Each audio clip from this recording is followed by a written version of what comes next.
es firme en cuanto a la manera de vivir del cristiano, aún en medio de la circunstancia que ellos estaban viviendo. Y hemos visto, hermanos, cómo el cristiano o esta vida cristiana en medio del sufrimiento, Pedro nos recuerda la esperanza viva que tenemos en Cristo. Pedro nos recordó después un poco de la vida en santidad y el amor entre hermanos, porque eso es lo que va a destacar en un mundo que no conoce al Señor. Después Pedro nos recuerda que anhelemos como un bebé recién nacido la palabra de Dios y que nos acordemos quiénes somos en Él, que somos un edificio en el cual el Señor habita y que te sepas y sientas parte de una familia que Jesús compró con su sangre, en la cual Él habita.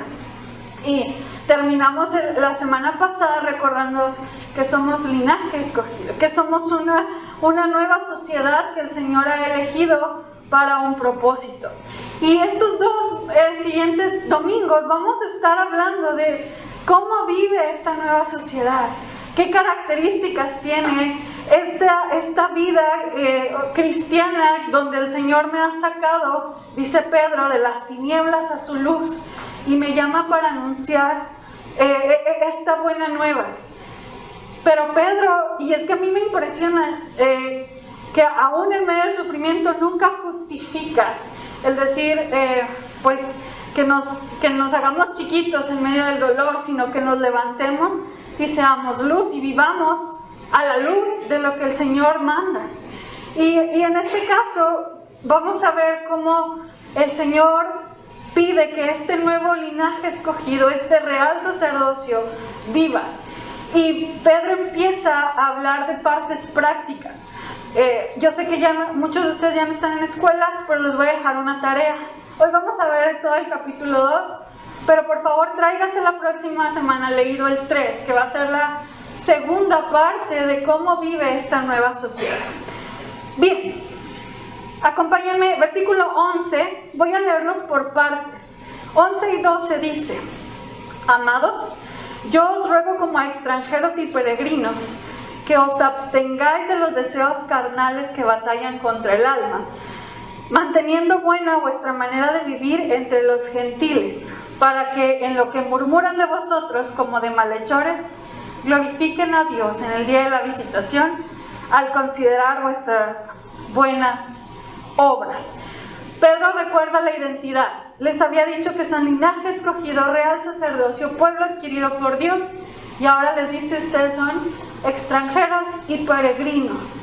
¿Qué significa esto, hermanos? Es un lenguaje, nuevamente recordemos que Pedro habla con judíos, entonces siempre está usando el lenguaje que ellos entienden. El judío sabía que desde Abraham eran peregrinos. Dios llama a Abraham para una tierra extranjera, y ellos constantemente entienden esta parte.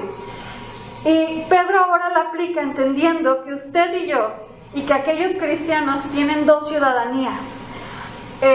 Una es la terrenal, mexicanos, todos mexicanos, no sé si hay algún extranjero por aquí, pero ciudadanía terrenal.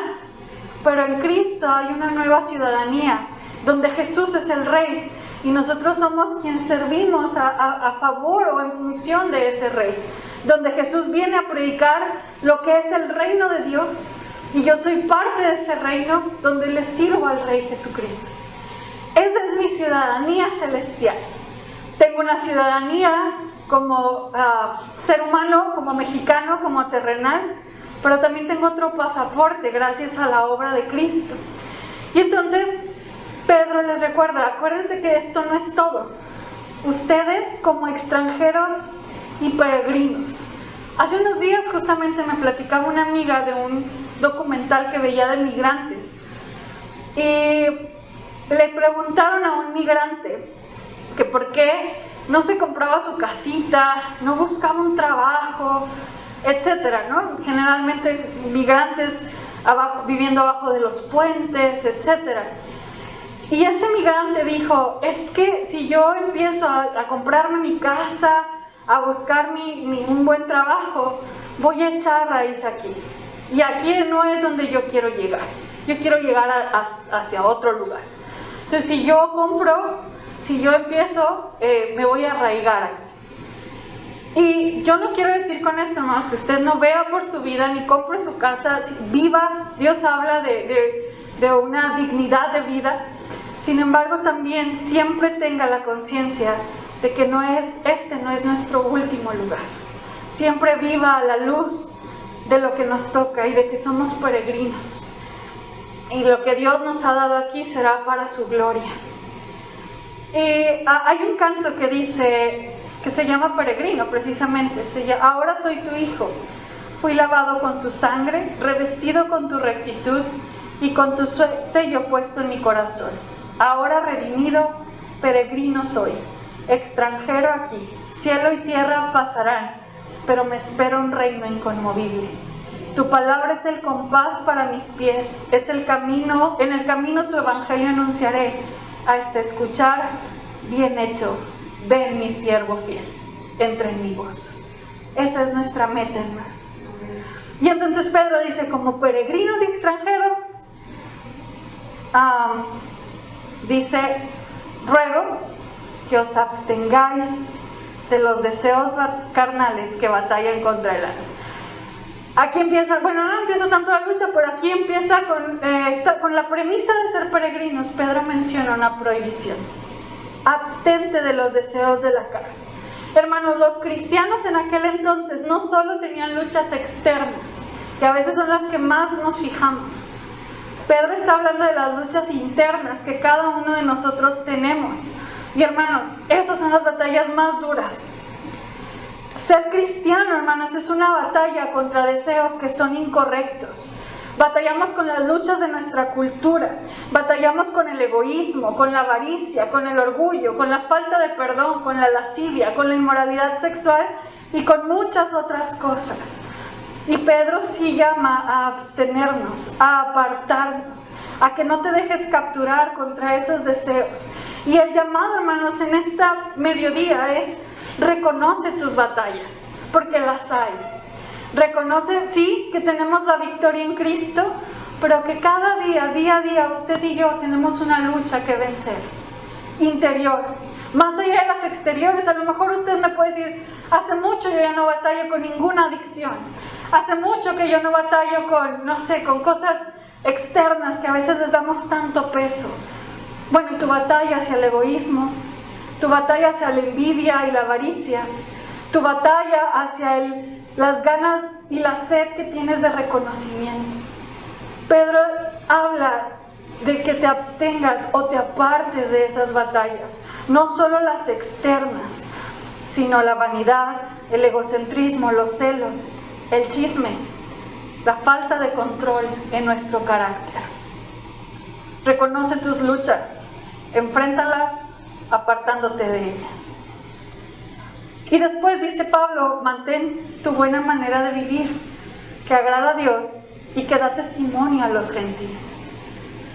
Hermanos, una de las cosas difíciles de la vida cristiana, y me atrevo a decir difícil, es que sí vivimos para los demás, es que sí vivimos a la luz de muchos ojos. Hoy en día se nos dice mucho que no te importe lo que digan los demás, tú vive a tu manera. La realidad del cristiano es: cuida tu manera de vivir porque los demás están bien. ¿Eso es un peso? Sí, es un peso. Y es parte de lo que nos toca hacer como cristianos. En aquel tiempo, con los judíos cristianos, a los que escribe Pedro, se habían levantado muchos rumores en contra de ellos. Ellos tenían una fiesta que se le conoce como la fiesta ágape. Ágape es amor. Y ellos como que relacionaban, decían fiesta ágape, y luego se dicen hermanos. Entonces ellos pensaban que sus fiestas era algo muy sucio sexualmente hablando.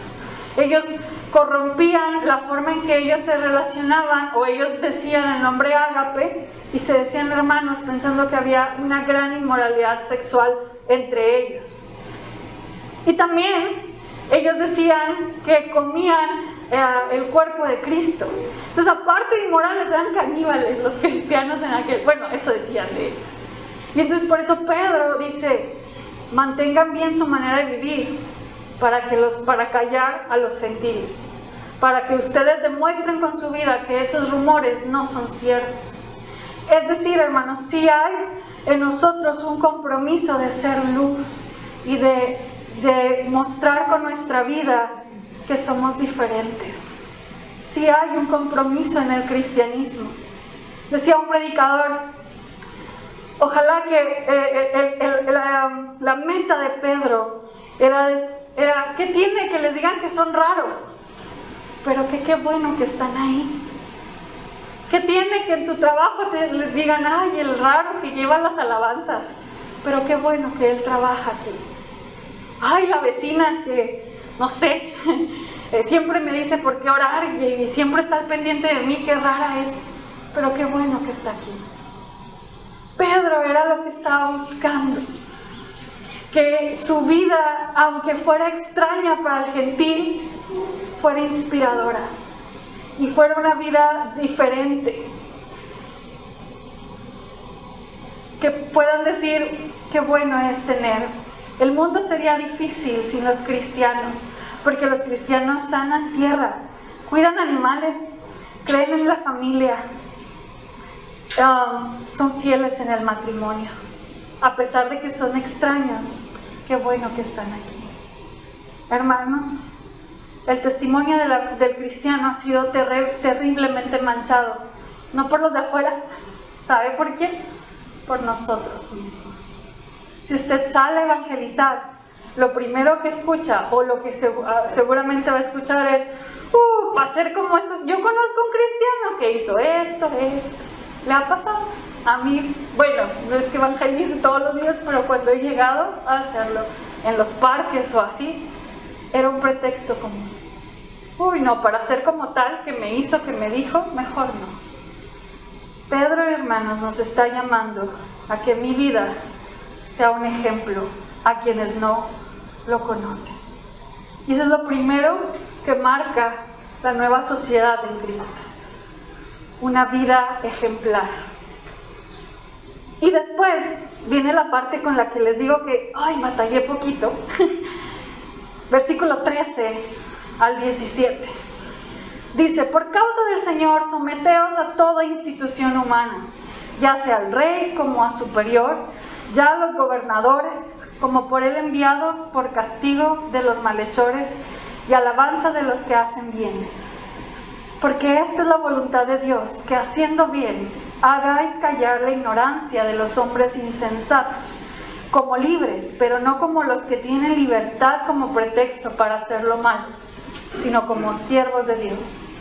Honrad a todos, amad a los hermanos, temed a Dios, honrad al rey. Hermanos, el tema político y de las instituciones humanas es algo complicado, porque entendemos la situación en la que vivimos como México. Entendemos la injusticia y corrupción que hoy hay. Pero déjeme decirle algo un tanto retador. El pueblo judeocristiano al que escribe Pedro estaban en la peor persecución histórica de los cristianos. El emperador se llamaba Nerón.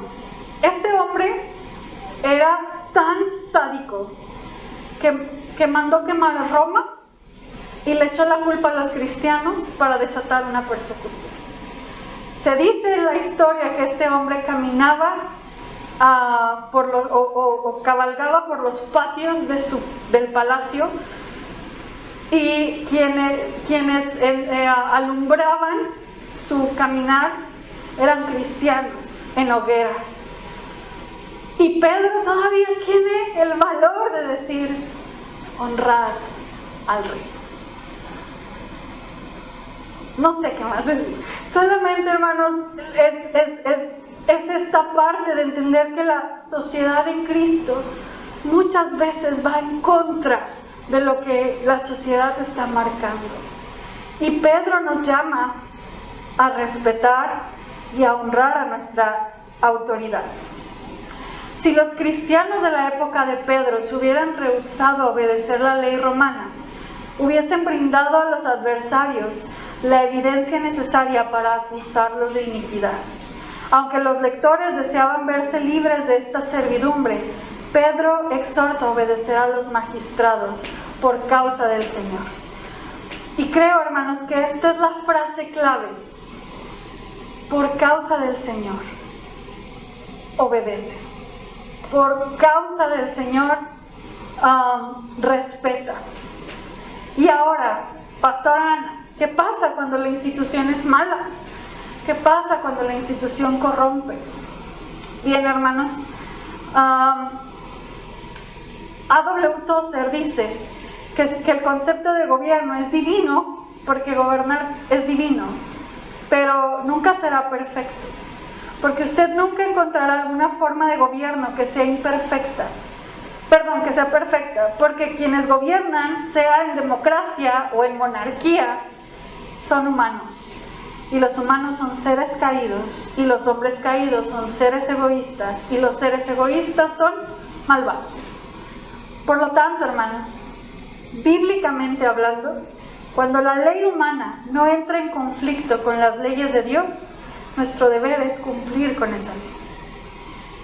Es perfectamente agradable y justo que usted estacione su auto en el lugar correcto, que observe las leyes de tránsito, que pague sus impuestos y que cumpla las leyes de la nación.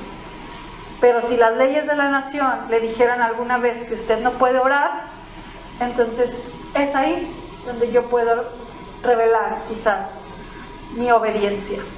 Ejemplo en Pedro tenemos cuando se presenta ante el Sanedrín y le impiden predicar y les dice: es necesario obedecer a Dios antes que a los hombres.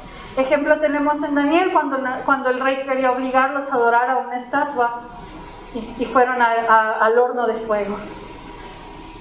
Parafraseando, podríamos decir: querido rey, hemos sido llamados a ser leales a ti, mientras no nos lleve a negar la lealtad en mi otra ciudadanía. Pedro nos llama a resistir el mal, pero aquí la evidencia ante cualquier situación, hermanos, es nunca con violencia, sino con humildad y amor. El mensaje de Pedro es no levantarnos como cristianos en armas, ni seguir algún juego como ese.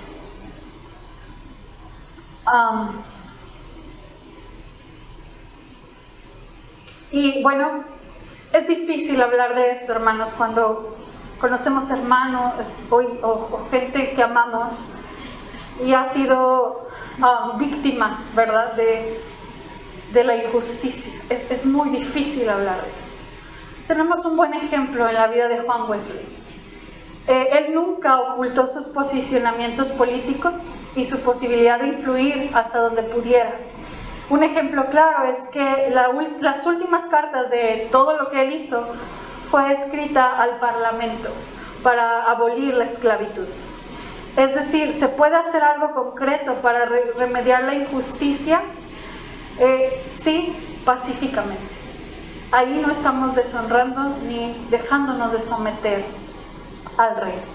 Hay varias lecturas de Juan Wesley que puede usted buscar, como Sinceras reflexiones sobre la presente situación de los asuntos públicos, Carta a un votante, Reflexiones sobre el origen del poder, Reflexiones sobre la presente escasez de comestibles, Reflexiones sobre la esclavitud. Es decir, ha habido cristianos que han intentado cambiar el paradigma de las situaciones políticas siempre y cuando de manera sabia. Nuestro deber, hermanos, es, lo que intento decir, hermanos, es que muchas veces la manera en que nosotros nos relacionamos con el gobierno, la manera en que nos expresamos, y no solamente el gobierno, hermanos, mis autoridades, llámese padres, llámese esposo, llámese maestros, llámese jefes, la manera en que nos relacionamos y nos expresamos muchas veces no llevan el sello cristiano. Muchas veces no estamos comportándonos de esta manera en que los gentiles puedan decir que somos diferentes. Ese es el punto de Pedro. Hay mucho que hablar y me encantaría. Es más, les confieso que seguramente algo de esto va a ser mi tesis, porque tengo mucho conflicto con las cuestiones políticas y el cristianismo. Pero lo que sí estoy segura es que muchas veces nuestra forma de expresarnos, nuestra forma de responder ante mis autoridades no lleva un sello cristiano.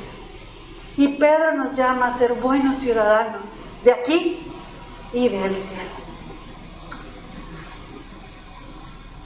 Y tener en conciencia, hermanos, que siempre el reino de Dios va muchas veces, o la mayoría, en contra de la lógica de la sociedad. Jesús siempre volteaba la historia y decía que amáramos a nuestros enemigos, que diéramos otra milla. Muchas veces nuestra respuesta es muy sumergida con las corrientes sociales de este mundo. Pedro nos llama a ser ejemplo, abstenernos de aquellas cosas interiores y reflejar una buena vida, a tener en cuenta el respeto a nuestras autoridades. Y luego viene el versículo 18 que dice: criados, estad sujetos con todo respeto a vuestros amos, no solamente a los buenos y afables, sino también a los difíciles de soportar, porque esto merece aprobación si alguno a causa de la conciencia delante de Dios sufre molestias padeciendo injustamente. Pues qué gloria es si pecando sois abofeteados y lo soportáis, mas si haciendo lo bueno sufrís y lo soportáis, esto ciertamente es aprobado delante de Dios. Hermanos, este pasaje ha sido bien abusado severamente. Justamente la semana pasada, y le pregunté a Pablo si lo podía pasar, pero me dijo que mejor no. Estoy viendo una serie que se llama El tren subterráneo, y habla de la vida de los esclavos en Estados Unidos, muy parecido a la novela de la cabaña de Tom, sí, donde explica la vida de estos esclavos negros y cómo sufrían. Y la serie que estoy viendo es de ese tema. Pero hay una escena donde está el amo y cuelga a un esclavo y lo empieza a latigar y manda a llamar a todos los esclavos y empieza a leer: criados, estad sujetos con todo respeto a vuestros amos, porque esta es la voluntad de Dios. Así somos difíciles. E incendia al esclavo y manda a llamar a todos los esclavos para que lo vean. ¿Sabe cuál fue mi primera impresión? Dije, es que si dice, ¿qué hacemos en contra? Hermanos, esos son los grandes peligros de una mala interpretación. Pablo, por un lado, escribe a los amos y esclavos cristianos y les dice que se lleven bien. Pero Pedro no les está hablando a los amos que no son cristianos, les está llamando a los esclavos cristianos. Pero necesito que usted me entienda un poquito en el contexto.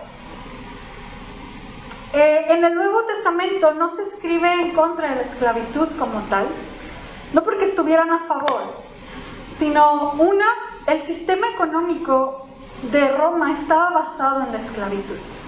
Seguramente no era tan... Cuando usted y yo pensamos en esclavos, precisamente pensamos en Estados Unidos, en la forma en que fueron tan trágicamente abusados el esclavismo negro en las colonias en Estados Unidos. Pero en este tiempo, hermanos, los esclavos no tenían los derechos de un ciudadano, pero los amos cuidaban de ellos porque eran una inversión. No estoy justificando, quiero que usted me entienda un poquito que era, digamos, menos cruel, mucho menos cruel la situación de esclavitud a la que usted y yo pensamos. Un historiador dice: las condiciones de vida de muchos esclavos eran mejor que las de los ciudadanos libres que dormían en las calles o que vivían en cuartos baratos. Hay considerable evidencia como para creer que los esclavos de ese tiempo vivían en los confines de la casa del amo, y también incluso su forma de vestir era similar a la de cualquier ciudadano romano.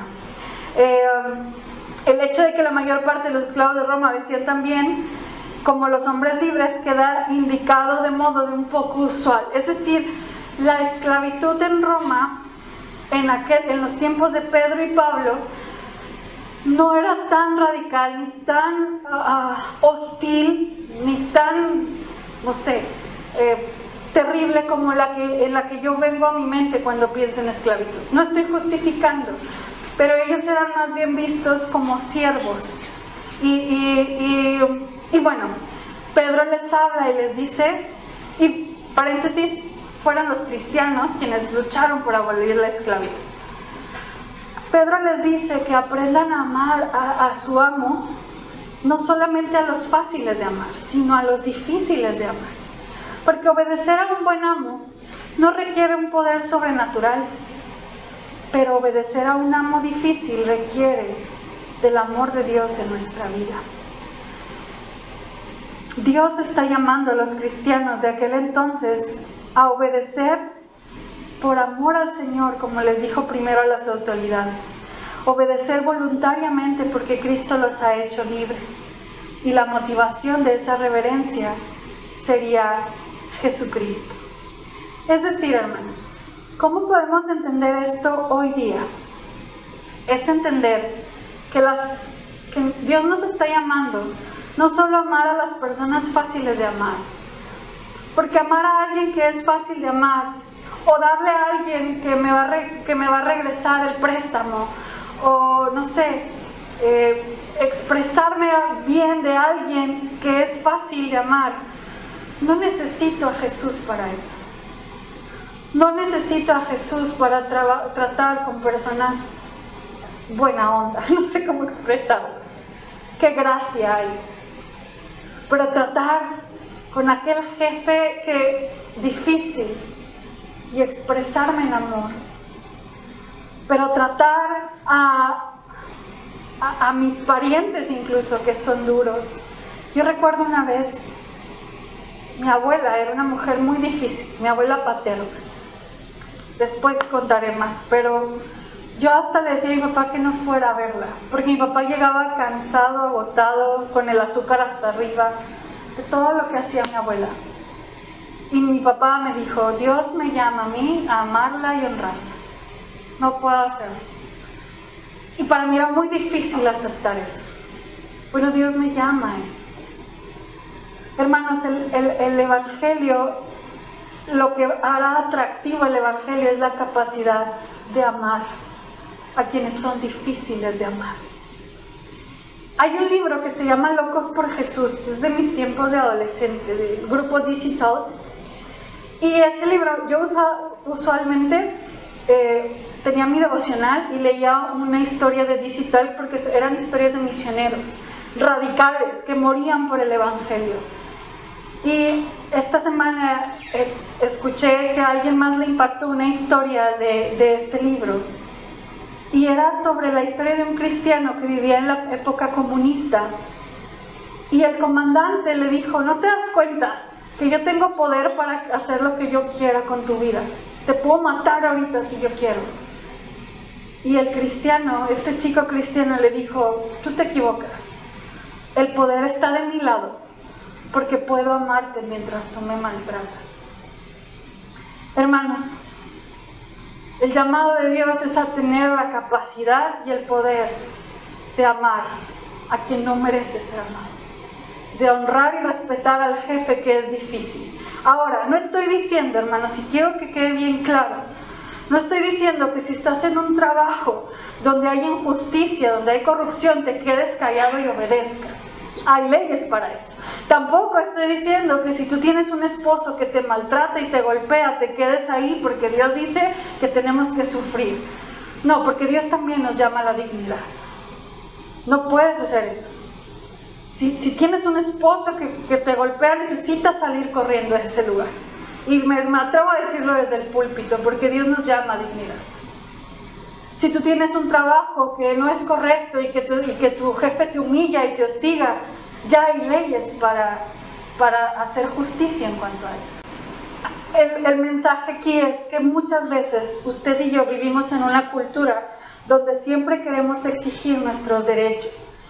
Y en Cristo habrá ocasiones donde debemos mostrar amor y ceder en medio de esos derechos. termino diciendo el versículo 21. Pues para esto fuisteis llamados, porque también Cristo padeció por nosotros, dejándonos ejemplo para que sigáis sus pisadas, el cual no hizo pecado ni se halló engaño en su boca, quien cuando le maldecía no respondía con maldición, cuando padecía no amenazaba, sino encomendaba la causa al que juzga justamente, quien llevó él mismo nuestros pecados en su cuerpo sobre el madero, para que nosotros, estando muertos a los pecados, vivamos a la justicia, y por cuya herida fuisteis sanados. Porque vosotros erais como ovejas descarriadas, pero ahora habéis vuelto al pastor y obispo de vuestras almas. Repito, hermanos, Pedro no está diciendo pues que te pongas de pechito para sufrir todo el tiempo, ¿verdad? Porque este pasaje ha sido muy abusado en ese sentido. No, lo que Pedro está diciendo es que Cristo es el modelo. Jesús es el que va en contra de lo que a veces parece justo o correcto, como levantarse en armas, como, no sé, Jesús va en contra, Jesús no devuelve el mal por mal, Jesús sabe amar correctamente, Jesús responde de la manera correcta en medio de una sociedad injusta. Que Jesús sea tu modelo para vivir en esta nueva sociedad. Es lo que Pedro estaba diciendo. Jesús se enfoca en los demás y no en uno mismo. Piensa en Cristo, en esta vida que tú estás llevando en tu comunidad, en tu casa, en tu trabajo. Piensa en Jesús. Piensa en cómo responde Jesús. Piensa en cómo Jesús hablaría de tu jefe, o cómo se expresaría de las personas que están que tú estás bajo esa autoridad. Piensa en Jesús, en cómo expresaría el amor por alguien que no responde de la misma manera. Piensa en Jesús cuando sea difícil amar. Piensa en Jesús cuando ya no quieras servir o te agotes de servir. Esa es la clave para vivir bajo esta demanda de sociedad. Piensa en Cristo y en lo que Él ha hecho por nosotros, para poder abstenernos de todo mal con lo que luchamos, para poder respetar autoridades y para poder ser ejemplo en nuestro trabajo y en el lugar en el que nos rodeamos. Quiero pedirles que nos pongamos de pie y con esto en mente entonemos un himno de afirmación.